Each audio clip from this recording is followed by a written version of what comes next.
back, everybody. We've got a bunch of box breaks to catch up on today.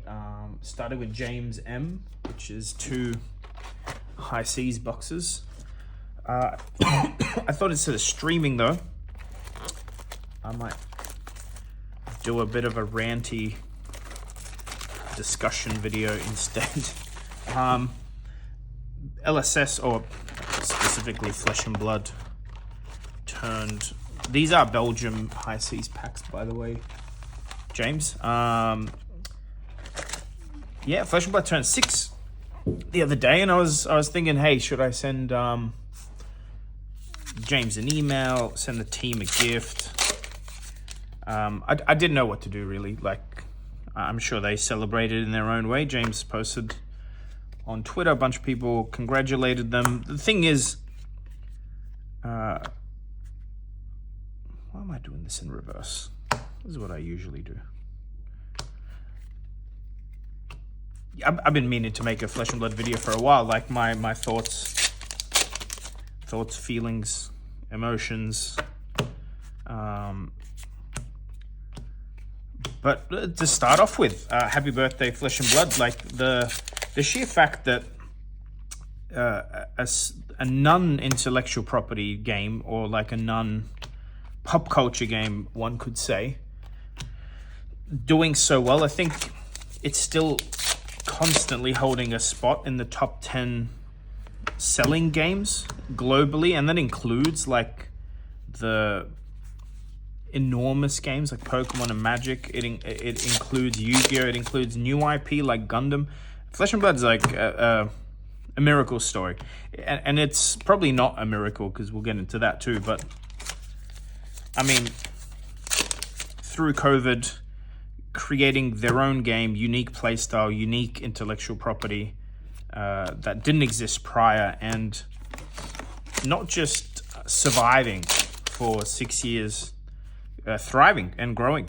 I think they've recently hit the 5,000 gem store number. I was around when they were only at 2,000 and celebrating that. So the prize money, I think it gets announced soon, but I didn't hear it from LSS, so far it's just a rumor. But I think the prize money is going up per year to $2 million a year, which is by far the biggest out of any card game, probably aside from poker at this stage. And you know, through a lot of tumultuous stuff, like a lot of changes, a lot of, I mean, only minor controversies, but it's not like it's been a frictionless journey for them. And yet, the player base is growing. I run a Flesh and Blood singles business. It's the primary thing we do here on the channel now, and the shop, and it's definitely growing. So, congrats, happy birthday. As you can see, we have the title of this video. Look, people know I like to be a little cheeky with my titles, but really, my thoughts on Flesh and Blood, and I started in late 21. Whenever Tales of Aria was around the corner is when I started. So early 21, I believe, if I remember correctly. Monarch was the current set. A lot's happened, a lot's changed, a lot has evolved, and you know, sometimes I ponder a lot, right? I think to myself a lot. I don't necessarily like using this channel to just spout my personal opinions, even though I get encouraged by a bunch of you to constantly do so. I try to comment when I feel the need, and that's usually commenting on things that I don't believe anyone else holds the exact same view as me, or maybe my opinion differs to the general, and I definitely don't like just making videos for the sake of making videos. Like when a ban and restricted announcement comes up, I don't go out of my way to make a video every single time, even though those get some views. I just, you know, other people do that, and if you wanted my opinion, you can probably piece it together from a couple of other YouTube channels and figure out, you know, the general consensus of most generic announcements that LSS or happens to Flesh and Blood. What I'm trying to say is I keep a lot in. I think I keep a lot in, and not in a bad way. I think it's easy to be critical, that's for sure, and we'll get into the meat and potatoes of this discussion. But Flesh and Blood for sure has changed, and in the sense I think a large portion of the Flesh and Blood player base, especially the ones no longer playing Flesh and Blood, the ones to whom Flesh and Blood is dead, this might be more relevant. But I kind of have watched, not since Alpha, but I've watched and participated in the community and the discourse and the opinions and the discussions and witnessed a whole bunch when it comes to Flesh and Blood, and there's a lot of truth in people feeling like Flesh and Blood is dead. But let me explain where I'm going with that before you spout off in the comments or whatever. The game is growing, and I'm gonna probably repeat that a gazillion times so that my points come across accurately. But if you go back all the way to when I started Tales of Aria, there were two sets. There was First Edition and Unlimited. That was a huge selling point for Flesh and Blood back then, where, you know, they had the two sets and collectors could, you know, get cold falls in the boxes and special art treatments in some cases. And, you know, for just players, they had the Unlimited set, which you didn't get any cold falls in.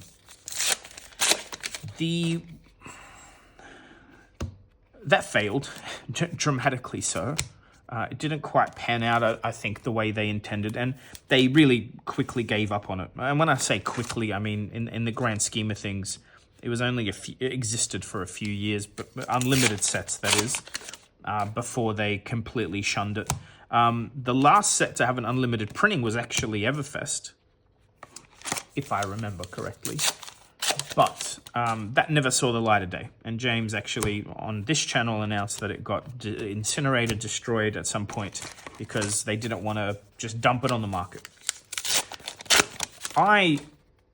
Even then, this is a long time ago, actually, to a point, the first edition printing of Tales of Aria, at that point, before I had the channel even, I had the opinion that they should have released first edition last, not first. So they used to release first edition products first and then release the unlimited like a couple of weeks or months later to...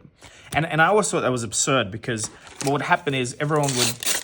Players, collectors, investors alike, everyone would jump onto the first edition product, which we now know they overprinted or they printed more than the demand required, and that's why they don't exist anymore, because Unlimited has never really sold well outside of the first 3 or 4 sets. I believe Monarch is probably, I mean, I have hundreds of boxes of Monarch Unlimited in stock. Ooh, is a marvel. My point is, I know I ramble a bit. My point is, I always thought they were incorrect in their decision to cancel First Ed, and I still believe that now. I think First Edition should have been akin to, and I'm not, please guys, don't flame me, but like something along the lines of a Magic Collector box, where it either releases at the same time and is very limited and expensive, not the same price, or just release the first edition like a month after Unlimited. Let players get their cards, let the single stores capitalize on the hype of a new set early, and then release first edition boxes. Like send every shop a case or 2 of it. Don't make it don't mass print it. I think they could have kept that around, and people like me would have loved that. I do like the idea of a higher end Flesh and Blood product, and I know all the negatives and why that might not be the best case, but I always disagreed with that decision. And you're going to see a theme here. James and I disagree on a lot, and that means I disagree a lot on the direction Flesh and Blood's taken in the last 6 years or 4.5 that I've been involved. And yet, Flesh and Blood keeps growing. my involvement in Flesh and Blood, it keeps growing. I maybe make less videos than I used to, but I'm much more active in the economy of it, in discussing it, in playing it than I ever was. I'm running ProQuest, I'm running skirmishes, I'm running a weekly armory. But that was a big decision that I fundamentally disagreed with. Yet, for the growth of the game, and hindsight, I don't know what it would have looked like if they kept First Edition around, but whatever they did, it's worked. Uprising was a phenomenal set to open. I think that was the first 2.0 set where it was the cold foils were in the standard box. And really, LSS has gone from strength to strength since then. I'm going to rattle off a couple of other what I would consider missteps by LSS, but then I consider them that, and yet what's a misstep if it's not something that maybe prohibits a company from growing or reduces the player base, or I don't know if you can see this, but every single one of these cards is like damaged the exact same way. Every single one of the foils. It's like a weird, every single one. Can't make that up. I wonder if it's on every card. No, it's not, see? So the Majestics are fine, it's just the foils. Anyway, back to what I was saying. More recently than that, Judge Pack 1 got released, and I bought a crap load of those to open on a video, and I remember thinking, what a great idea. Like, it's such a cool concept to make a special pack for judges. Judge Pack 1 had Pummel and Arclight Sentinel from memory, and those were supremely expensive cards. Like, I think we sold a set for 4,000 USD of the Pummels, just to give you an idea what the hype was like when these things came out. A beautiful product.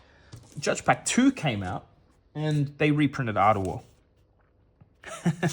I mean, everyone probably disagrees with that. I definitely did.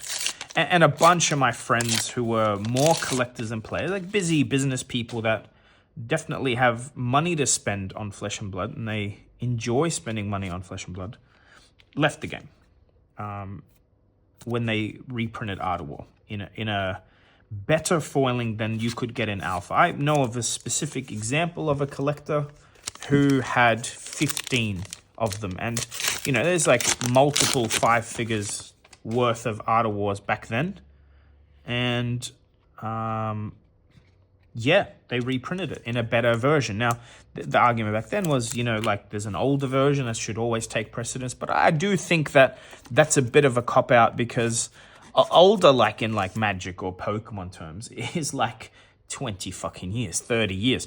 And nothing in Flesh and Blood is vintage yet, even though Alpha's considered old and maybe has a premium. It's not vintage, it's like 6 years old, right? So the collectors didn't give a shit, and they left, a bunch of them, a lot of them. And you might think that's good or bad. It's sort of irrelevant. I'm just making a point that there are a bunch of people exited the game that had a lot of stake in the game. And then they went and banned Art of War anyway. So they pissed off a whole bunch of collectors. And then they... and let me preface, because obviously I ramble and I don't always, my brain can go quicker than my mouth. I don't think James White specifically is responsible for all these decisions, by the way. It was CEO or not, it's a team effort. My point is, however that decision got made of pissing off a whole bunch of high-end collectors, and then on top of that, pissing off a whole bunch of judges by banning the card in Judge Pack 2, which basically demolished the pricing of Judge Pack 2. Just interruption. This is the Ben M. It's 4 high seas boxes. It was a really weird time for me as a what would you call it? Not a voyeur. Like I'm on the outside looking in, right? I didn't really have a stake in either. Like by then we had a single shop, and we don't, as a single shop, our philosophy is not to sit on product long term. We don't sit on singles long term. We just buy and sell, and we actually try our best to buy cards that are quite liquid, which, by the way, it's not a business decision. We try and buy cards that people need rather than sit on cards that we think will give us a lot of money in the future. So like every card we own is already listed on our website. We don't hold stock back. We don't have an investment portfolio, if that makes sense, when it comes. Although by its very nature, the amount of stock we have ends up being a little bit like an investment portfolio. That's not the goal. We definitely stock what we think players specifically want to buy or need to buy to play the game. My point is, they were quite aggressive with banning Art of War, and right after reprinting it, and something I fundamentally, strongly, deeply disagree with them doing. I think I don't think they should ban cards at all in a non-rotating game, and I have a reason for saying that. But I think bans should be the absolute last resort, and I would argue that erratas should happen before bans. But that's my opinion, and I'll tell you now. That's a triple majestic, double foil majestic pack for Ben. I'll tell you now, LSS strongly disagrees with that opinion of mine, where they most certainly, and they've been very clear about it, believe they should ban cards as often as they need to keep the game healthy. We fundamentally disagree on that point of how often they ban, what kind of cards they ban. I would even what's the word for it? I would even say that I think it's lazy to ban, because I think the focus should always be designing it better. So I think every time you ban a card, I don't think LSS see it as a big failure. Well, I do. I see it as a massive failure if you have to ban a card. Like, you've really fundamentally fucked up. Like, I think someone should be fired every time they ban a card. But again, hear me out, right? They disagree very strongly with it. They clearly disagree. It's not hard to find tweets and articles about how strongly they would disagree with what I just told you, right? And yet, the game's growing. The game is definitely growing, strength to strength. There's no argument with that. By the way, if you want to argue that the game's growing because you're a local shop, it's not. I can tell you, like, it's growing. You can do your own research on web traffic and search terms and look at the views on the official page and on streamed content, high-level events, even pro quests. It's all up. All the metrics are up that the game's growing. So it doesn't matter what your personal local opinion is. I'm using that as like a throwaway fact that it's growing. And I'm sure people would disagree because of their own anecdotal stuff. But again, I would consider the amount of bans that they constantly make, Art of War being a prime example, but the constant banning of cards as a massive issue for me, and not something I would ever do or suggest they did. Not that I ever do suggest they do anything, is how I started this video. I kind of keep my opinions to myself. But the game keeps growing. Where I'm going with this, and there's a lot of these examples, by the way. Hundreds, if not thousands of examples where I shake my head. I mean, they're getting rid of Blitz. So Skirmish Season 13 is the end of Blitz, officially, meaning... I'm trying to remember exact wording used in that article, but basically it's the last officially supported or sanctioned by LSS Blitz event. So basically the last skirmishes that they will run in Blitz ever. But, armories, shops, local stores can still run their armories as Blitz if they wish, because obviously it's a lower friction entry to the game, and they're not killing it off as in like banning the format. They're just saying they won't be supporting it, which I also imagine means they're going to stop balancing it, right? No more bans, no more testing, if they did ever test Blitz, which I would argue they never have.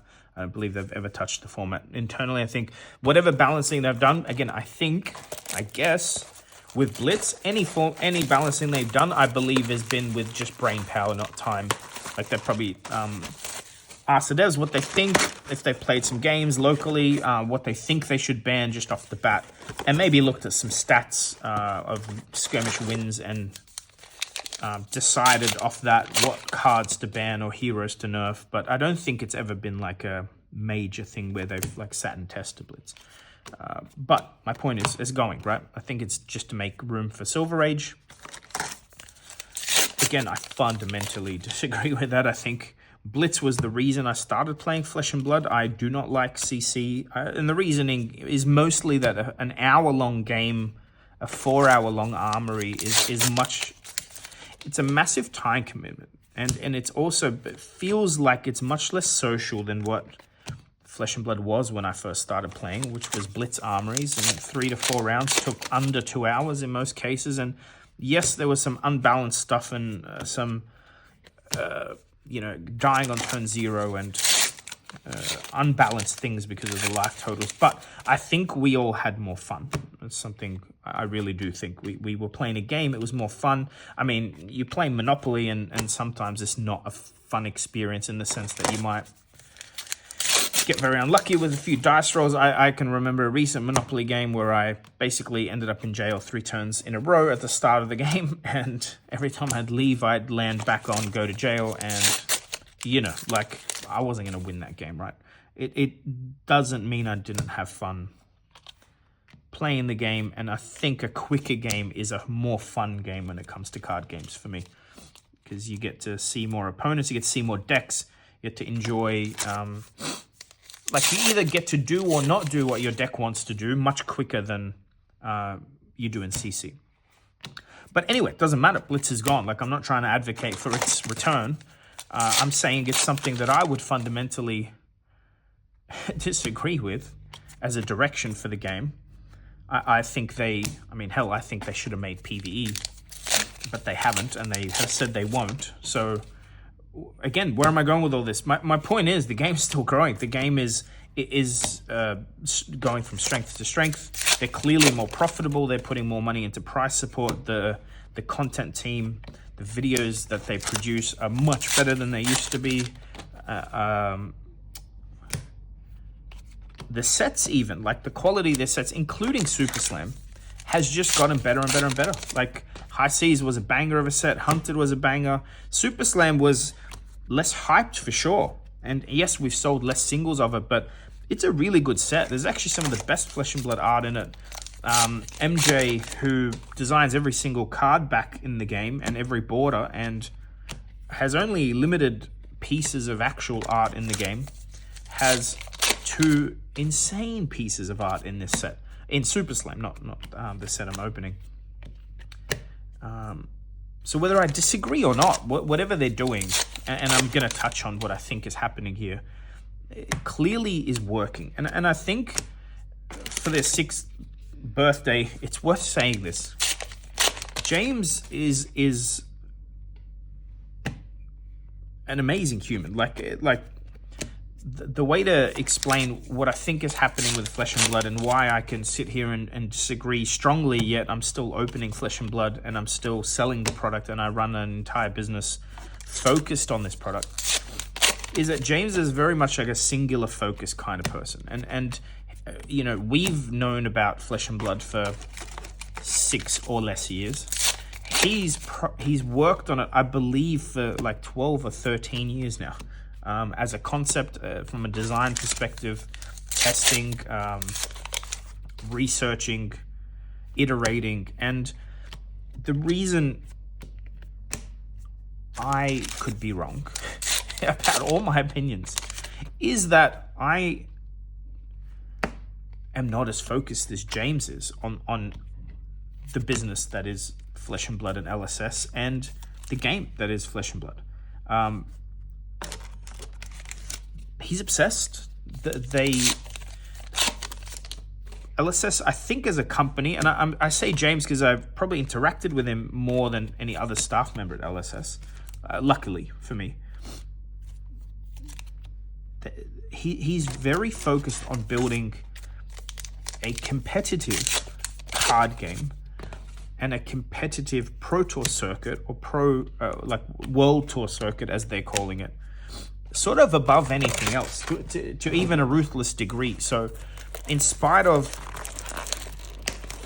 like, there's some telltale signs here, and what'll explain to you why perhaps myself, and I'm sure a lot of you listening would agree that you don't like the direction LSS has always taken, and yet you can acknowledge that the game is doing phenomenally well, and maybe they shouldn't ever listen to our opinions because they're doing a great job based on the results, is that I'm pretty certain Flesh and Blood is a game made by competitive gamers who want a competitive card game above all else, above casual play, above social play, above collectability, above resellability, above sell-through rates, above any other thing you could throw at a card game that you would want to expect or get out of it. LSS are focused on ensuring that this game is competitive and focuses on the competitive player. Whether that's by chance or by design, I would argue by design, just simply because that's literally who works at LSS and tests the game that we play, a bunch of competitive card game players with actual results in Flesh and Blood or other card games.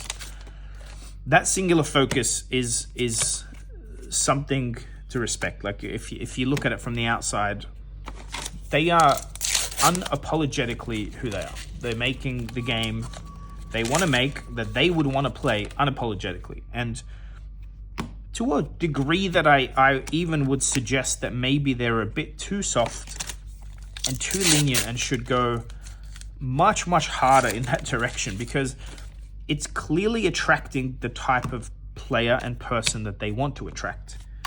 It's clearly, even the World Tour point leaderboard is like something that doesn't appeal to me. I don't follow whatsoever, right? All right, phone ran out of storage. That was fantastic. Ben, lucky I still have your gold packs unopened. I was probably speaking for another 10 minutes before I realized, so my train of thought's going to be very jumbled up for you guys. Apologies for that. But the point I'm trying to get across is there's a lot of stuff I, as a consumer of Flesh and Blood, would want to be different. Yet I think that singular focus, that competitive drive and passion that the team have at LSS is the reason it's successful. And it's in spite of maybe doing things that I don't like. And I'm sure a lot of you have had similar instances where a card you liked was banned, a hero allowed, whatever negative you have to that you might have wanted different. And I do respect that a lot. I have very strong opinions, but I definitely have a lot of respect for people that have a singular focus and are passionate despite people disagreeing, despite loud opinions, mine being the least important. And getting it done and focusing on, and I think, I'm not sure if I've already said this and it's recorded or not, but I'll say it again. I actually think maybe they're too light and not focused enough, which is kind of funny, I know, right? But for instance, Blitz, right? Blitz, even Silver Age. I think Silver Age is a mistake. I think actually any other format outside of CC is a mistake, and that includes Living Legend.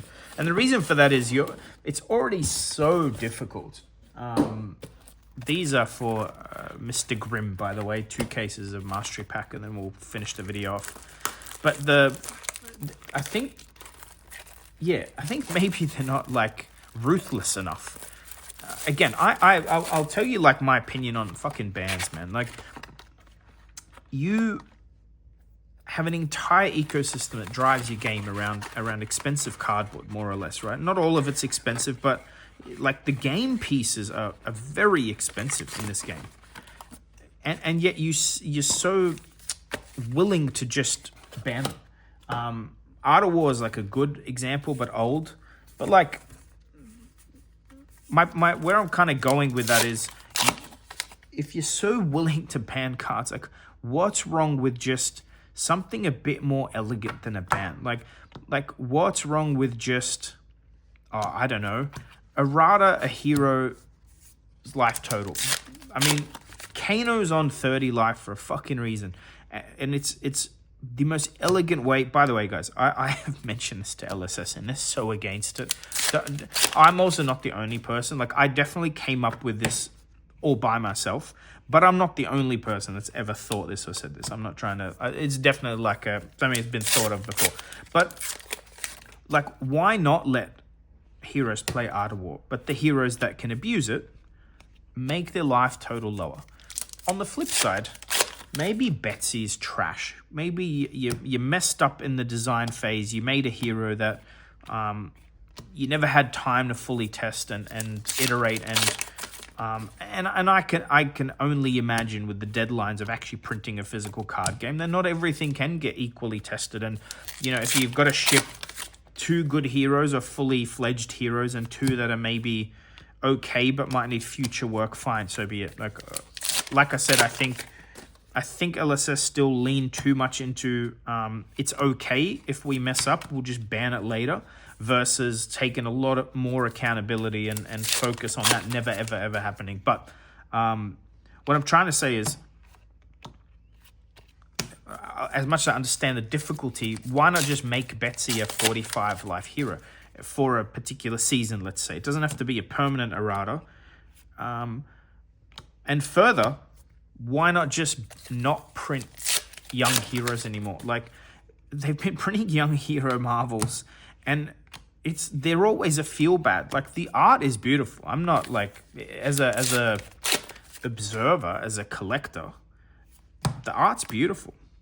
As a shop, I can't sell one. Like, at $50, I can't sell one. At $20, I can't sell one. No one cares anymore. Like, maybe Silver Age maybe brings that back up, but it's not going to, man. Like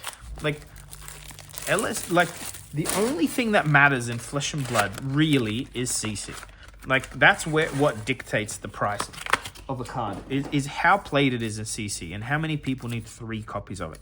Like, so just focus on that. Why are we still pandering or trying to create some sort of social play system or casual play system or lower friction to entry system, when like the more you guys have been ruthless about exactly who you are and what you want the game to be, has been more successful? Why print young heroes at all? For draft, doesn't matter. Like, for draft, just everyone knows that in draft the heroes are on 20 life. Like, you can put a little freaking token in the back of each pack that says like, your heroes on this much life. You can put an asterisk where the green life is, like you see on Beatrice, the Alan Hale's daughter's card, and have it say asterisk, and the asterisk is your life total. It depends on the format you're playing. Check the website. You know, why are we still making all these extra cards? I mean, guys, you used to put. I opened a Silver Palms the other day in an FFS pack. Like, you guys used to put merchant cards in that are never going to see play. It's just trash now because you've decided to not bother with that and focus on what you do well. And I'm saying do it more. Why? Anyway, you guys get where I'm going from. There's like there's maybe even more success to be had being more ruthless and potentially, and this isn't like a threat, but there's like maybe a world where you should lose people like me because the game is no longer designed the way I thought it was when I first started, more from ignorance than like any mistake of LSS's. I just didn't realize how competitive and how cutthroat and how rule sharky this kind of thing could be. And but it's working. So why still tiptoe? Why make Smash Palace? Smash Palace is a gorgeous product. It's amazing. It's good quality. It plays really fun. It's great. It doesn't fucking sell. Like, I've got cases of them. No one wants it. It doesn't even matter at what price. No one wants it. When I say no one, a bunch of people bought them. Obviously, a bunch of people wanted to play. We have one in the shop that people can play. But like, you know, this does not feed your core audience, and for so long all you've really done is pander to your core audience, which is working. I think it's working, even though it occasionally pisses me right off, as you can tell. It works, guys. So just focus on that. Just make the most competitive game you can. Just make the most, offer the most prize money, offer the most complex deck building decisions, offer what's best in class innovation and design space.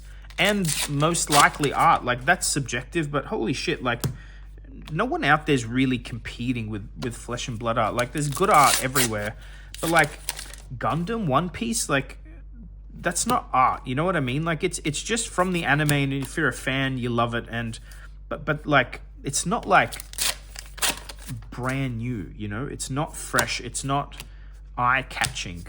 Lorcana, like, you know what I mean? You guys do what you do so fucking well, and you've shown so many times that it's not in your best interest, but definitely not on your to-do list to focus on testing the casual formats, for instance. Maybe you don't have the bandwidth. Maybe you just don't want to, and either are okay. I think that singular focus, that focusing on your core, and by the way, when I say core, it's not even like them focusing on just what pays the bills. They're just focusing on what they're good at and what they would want as a player. Like, there's a lot of empathy here. I think they definitely made the game is fun for them. When you watch like the dev talks, there's a lot of passion and excitement. Like, these guys aren't they're not faking that. They love what they do. Just stick to that. Why are we doing Silver Age? I'm excited for Silver Age. This is like why this is gonna be like, I know a lot of whiplash in this video, but like why are we doing why are we fucking doing Silver Age, man? Like, I'm probably gonna switch the entire store to Silver Age, like as our armories go forever, because it'll harken back to the Blitz days, and I think all our new players will have a much better experience, and I can convince people to jump into the game. And then maybe do CC on the off weeks where it's like ProQuest or Nats coming up, but it makes no sense as far as you like Flesh and Blood and LSS are concerned. What they're good at, what is working, which is the top tier events, the people traveling, the people spending, $400 on a playset of Shelter because they want to win a ProQuest or qualify for a Pro Tour. I mean, they're both the same thing, I know, but I'm rambling. Anyway, why not be harsher? Because if you're gonna pander to people like me, you wouldn't be banning cards. You'd be errating. Like, basically, there'd be a list of 36 heroes every set, every season. Hey, we think this hero is S tier, basically, so it's gonna have a 32 life starting total because it's the only way to keep it in check. But obviously, we want you to play with your cards. We want you to have fun. We want you to do the broken thing. It's just a bit like Kano. You're going to start on the back foot. And hey, your deck hasn't seen support in 17 fucking years, so we're going to give you an extra 5 life.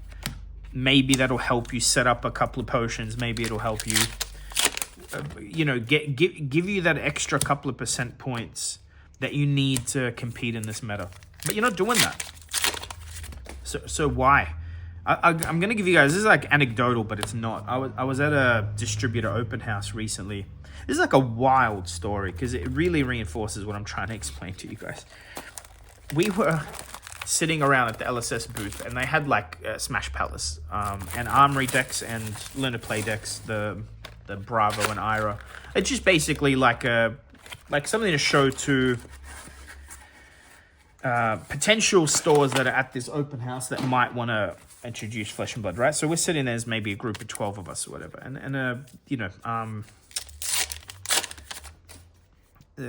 LSS show the products and hand out like the Smash Palace box. Everyone can look and everyone's impressed. It's a great product. And then someone puts their hand up and goes, I'm a new store, like, and we run a bunch of games like Magic, blah, blah, blah, and we'd like to add an extra game, and we've always thought Flesh and Blood would be good, and the product looks great, and since you're right here, like, what can I do? This is legit. It's not verbatim because I have a shit memory, but this is literally what happened. He goes, we'd love to get started, right? This is like, I've been in sales all my life, and this is like a it's not a warm lead, it's a fucking hot lead, right? Of a new store wanting to sign up to Gem. David was there, and guys, this isn't a dig at David, like from LSS. This is like, it's literally the state of where we're at with Flesh and Blood. Like I said, there were Armory decks, Learn to Play decks, and Smash Palace. This customer goes, I want to get started. How do I get my hands on those Armory decks? David goes, you can't, because you're not a Gem store yet. And the guy goes, do I sign up? Because I'll sign up, and then I'd like to order some of those Armory decks. LSS replies, it wouldn't matter if you signed up today, because these are exclusively for our existing Gem stores that run events. And the look on this guy's face, and remember guys, there's every other competitor for Flesh and Blood in the room. Every single one of them. One Piece, Lorcana, Magic, who else? Everyone was there, right? The guy's like, how am I supposed to start this game in my shop if I can't buy the Armory decks? Which seemed to be, to him, obviously, like, I could have explained it, but I'm just telling you what happened. To him, they looked like the starter decks. Like, it's a full CC deck that someone can buy as / Blitz. Most of them, if not all of them, have a Blitz component now. This is a brand new prospect who could very much be evangelizing Flesh and Blood and introducing a whole new player base to it, potentially. I think because the shop is semi-rural in Victoria. LSS don't have a product for him. Now, I know what the answer is. The answer is, well, how about we send you a crate of Bravo Showman, and you guys can learn how to play and run a few casual events, and then, you know, once you have a couple of events on the board, maybe the distro sends you Armory decks. But also, we all know this for a fact, like, the distributor doesn't have Armory decks lying around. Like, those things get gobbled up, and they don't last, right? By the way, just to summarize here, I ended up sending the guy a whole bunch of Armory decks in stock at cost, right? Because we have a bunch, and we're lucky that our distributors on board and usually helps us get stock. But what I'm trying to explain to you is they fucking made Armory decks, which are the exact right product you want to give or to sell as a shop to a new player to get them started at playing the game. But they've, like, not paywalled it, because that's not quite true, but they have, it's gate kept by only shops that have previously run Armories can get them, which is not conducive to casual or new player play. Like,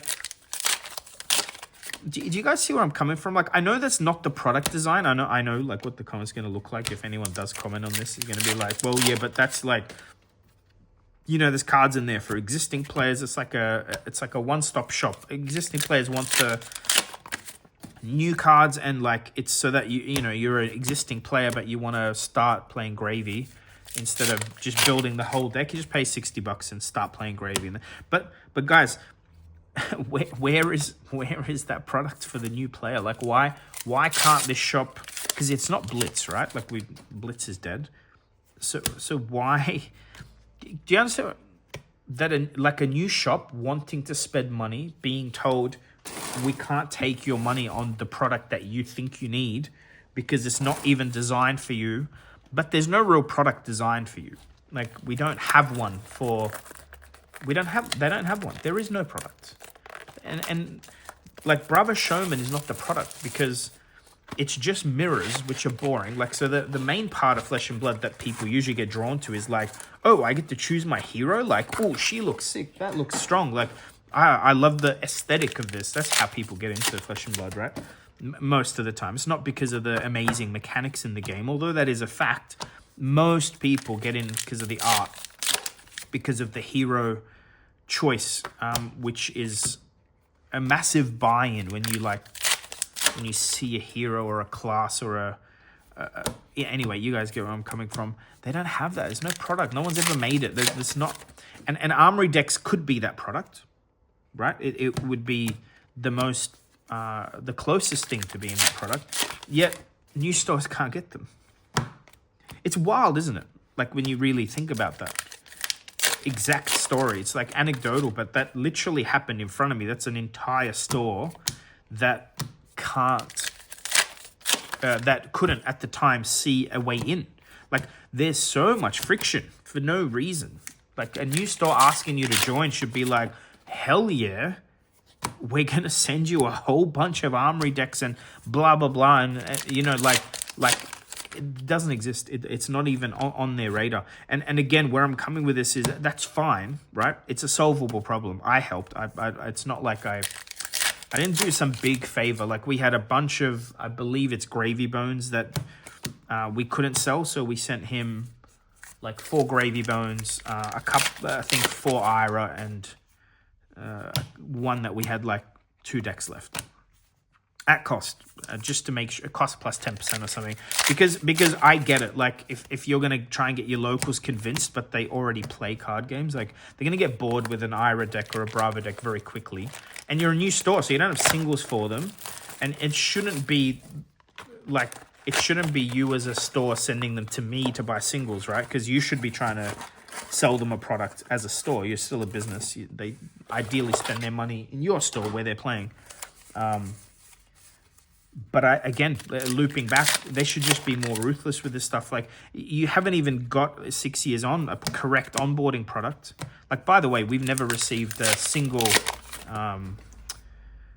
Bravo deck in this shop, and we get a bunch of new players all the time in on Friday, so we tend to loan them like the shop KO deck to teach them how to play, like in the Armory.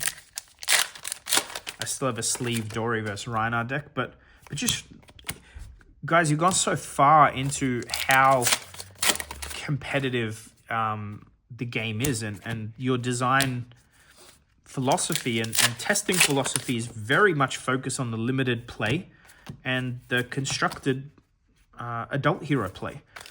Why not just make that the whole thing?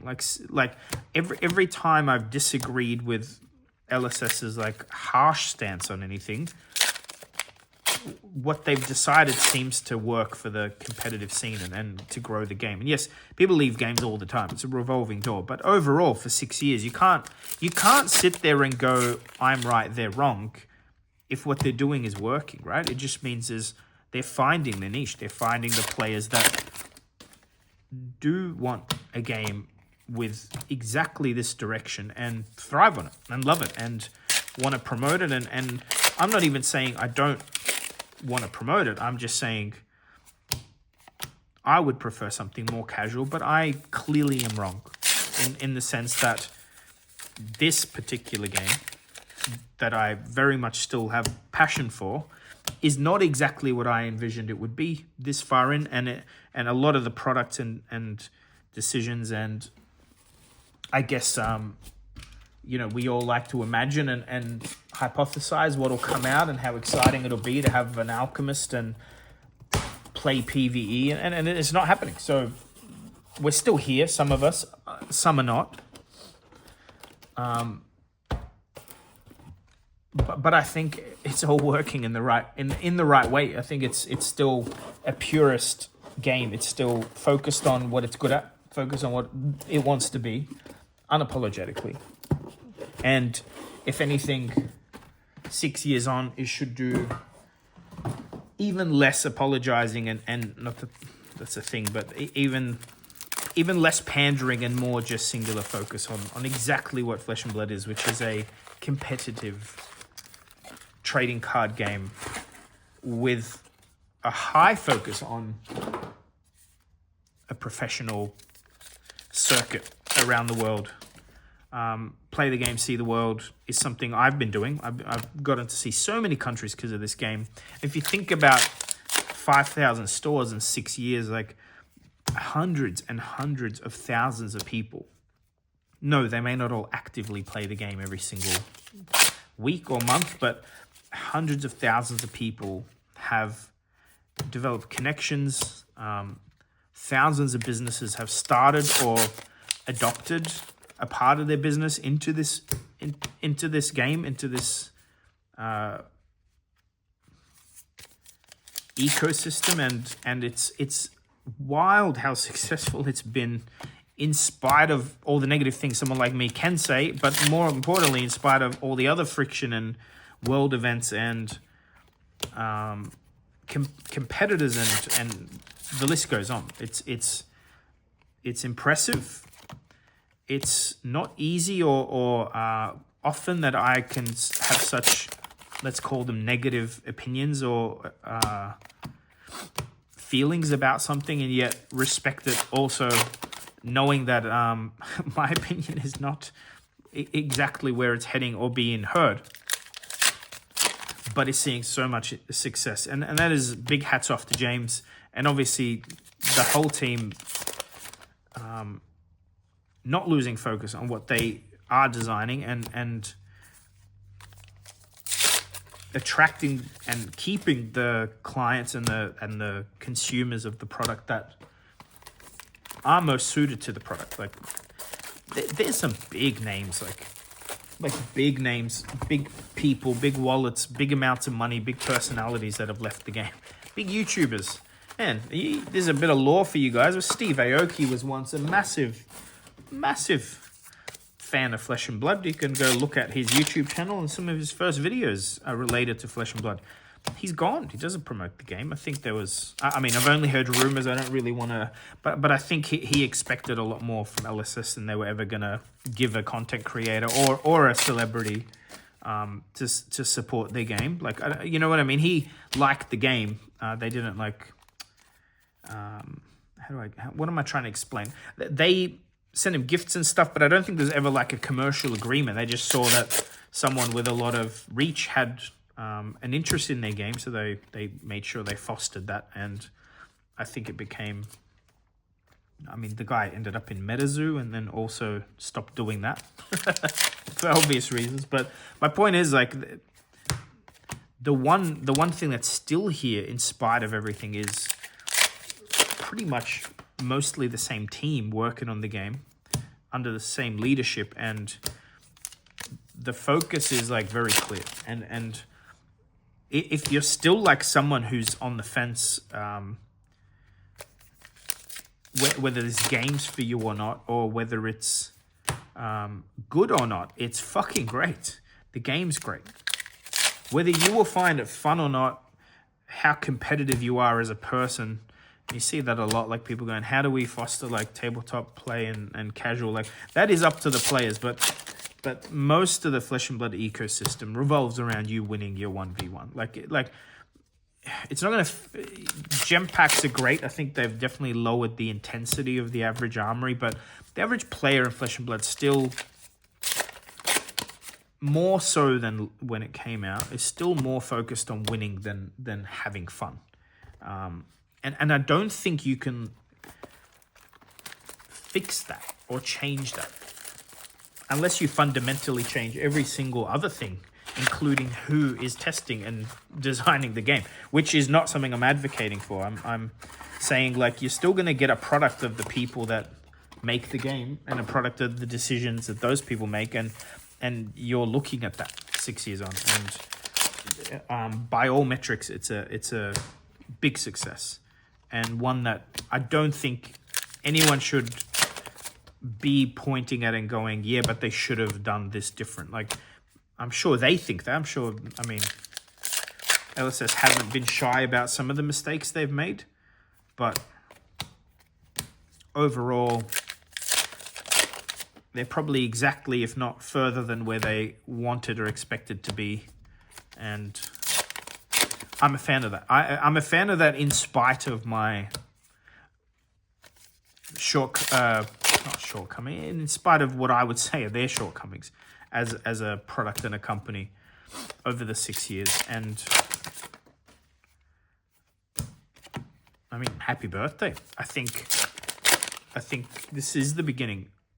a lot of what I've said is also very much possible to change in the future, where the company's even bigger and have the resources and maybe can pivot into creating more, like, I mean, a Netflix show, an anime, a comic book would be something phenomenal for the game, because the lore and the art and the characters are so rich, yet completely underserved now, with how deep you could go, and what something like that could do for player growth and for finding new customers or new people to play who, again, aren't necessarily your target audience now, which seems to be the competitive nature of the game, but people that may want to collect or interact with Flesh and Blood in a much lower frequency than the average is right now. I don't think PvE is ever coming. I think everyone's aware of that now. But again, if anything, I hope they push hard. I hope they just eliminate a lot of this noise that might come from trying to please more people than their core, and just focus on exactly what it is that they would want themselves. And that's maybe the only way a game like this, which is so far away from like the center of what other card games are, which are usually based on like existing big IP and in a lot of cases more collectability than playability, and be the exact opposite of that. Maybe that's the whole point. Maybe that's why we're here talking about it. Maybe that's why you clicked on the video.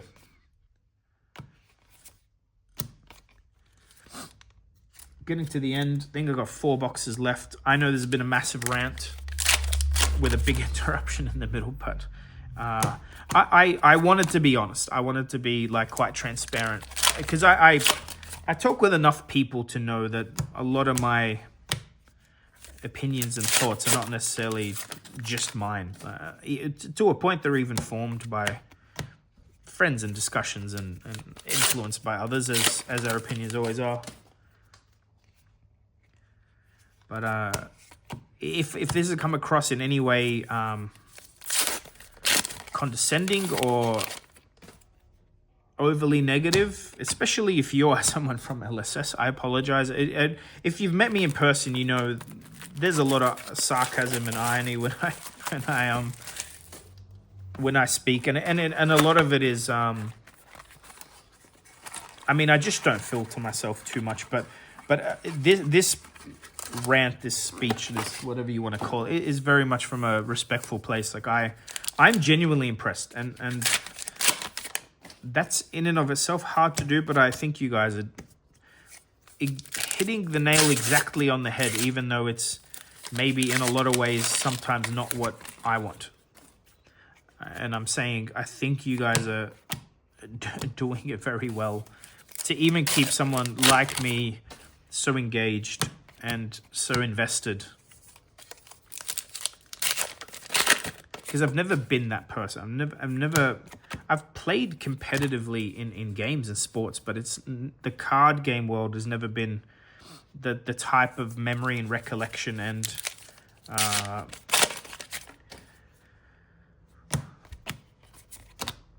what do you call it? Not fatigue management, but the ability to like, what is the word for that? Endurance, the mental endurance it takes to play a card game for 4, 6, 8 hours at a competitive event and do well is mind-boggling to me. I most certainly cannot perform like that. I wouldn't want to supplement it with chemicals, which I'm sure a bunch of the professional players do. I can't. Like I played Dorinthia because I really don't have to think much, and still I think 4 hours is about my limit of like focus before I start struggling and misplaying. So seeing, like, it's just never been for me at that high level, and like spectating it, watching it, understanding the market and the trends is a separate and very fun game in and of itself. And that's kind of where I sit. And you guys did that. You guys created that. And that's not a small feat. It's not something you've copied either. It's Flesh and Blood is so unique. From the very basic part where, you know, cards can pitch and be played and block, to the mechanics, the start and play, stay and play with equipment, to the art. It's all I use the word miracle, but I know it's not a miracle. I know it was a lot of hard work and a lot of risk early on, and 6 years on, if that's paying off, you guys deserve it. That's for sure. And no matter how much I feel negatively and may even say negative things, I always reinforce that with the point that we're all here by choice, and whatever negatives I might feel, it's completely overshadowed by the things that I do appreciate about the game and the community and everything else. On a positive note, I'm hoping Silver Age proves me wrong. I think it's a waste of time. I think Commoner and Clash and was it called Clash? But I think they're all a waste of time, as in community driven formats. Sure, there's always a place for them, although I do believe like you can't, it's like magic in a bottle, lightning in a bottle kind of thing. Like with Commander, I don't think you can replicate that just by saying, you know, that you have a multiplayer format. I think a lot of these things just have to happen by themselves. I think it's just going to take focus away from what Flesh and Blood really is. But again, I'm hoping I'm wrong. I'm hoping the decks feel good. I'm hoping it's a balanced format that brings me back to what I enjoy about Flesh and Blood, which was playing quick, fun games in a social setting where we still have time afterwards to maybe go grab a pizza or a beer and chat about things that aren't Flesh and Blood related. And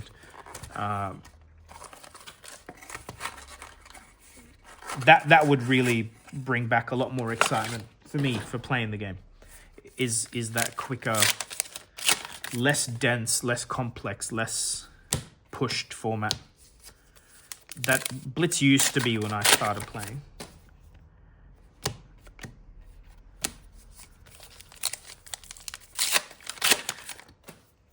Mr. Grimm, I believe, is hoping to get a Valahai Marvel.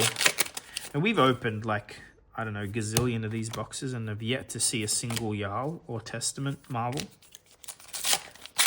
I remember being in Auckland the day this set released and being told that those are extremely rare cards. It's a very funny little product. Like, everyone talks a bit of smack about MPG, but we are sold out of it. So our order wasn't as big as a core set, or what I would call a core set, but still, like, we've never been able to keep this on the shelves, the sealed boxes. There are enough players that need the cards or want the cards out of it, or want to gamble on the really big hits that it's sold much better than Super Slam, and actually better than High Seas from a percentage perspective. We still have, although our High Seas order was massive, we still have a lot of boxes. And Mastery Pack Guardian, I think we had a reship today, and there's only a case left of it, I believe.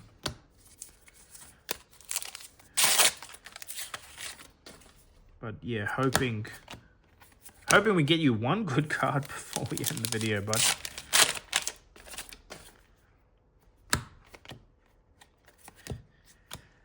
Last box. If you're still here, thanks for hanging out till the very end. Please hit the like, subscribe button if you haven't. Flukeunboxer.com is where you can buy box breaks and singles and everything else.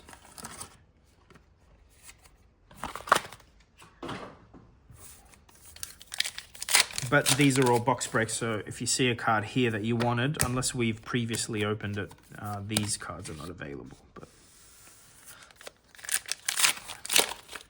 I mean, there's nothing here that's super... I think that's the third Fearless Confrontation. Nothing here that's super great yet for Mr. Grimm, but we're hoping. And it's kind of a shame because I think the cold foils are what you... like it's on the same print sheet as the big Marvels potentially. I think all the cold foils are on one sheet because it's such a small set. So unfortunately, getting common cold foils might be where the Marvel would have sat. I don't know that for a fact. I'm kind of just assuming. Because I don't believe I've seen a cold foil in any box that also had a Marvel or anything like that.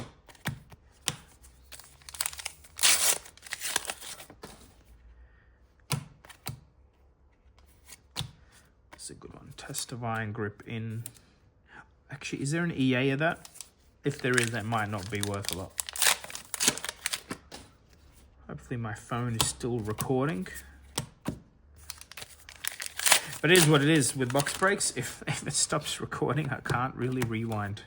Just have to look at the screen every couple of minutes just to double check.